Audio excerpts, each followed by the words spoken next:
trabalho da gente, porque eu mesmo fazia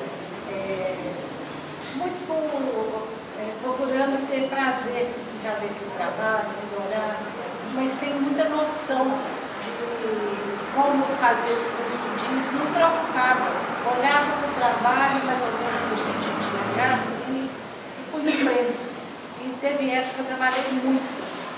Então, quando eu comecei a fazer o treinamento, porque eu tive consciência que eu estava trabalhando cegamente.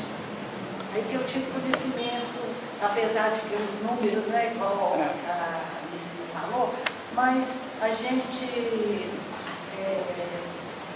aprendeu desde o princípio, né, como das compras, da econômica que a gente ganha, né, desde as compras, as pesquisas final que a gente faz, e tudo foi muito proveitoso. A mesma coisa de você arrumar a casa, sabe? Organizar. Então, para mim, foi muito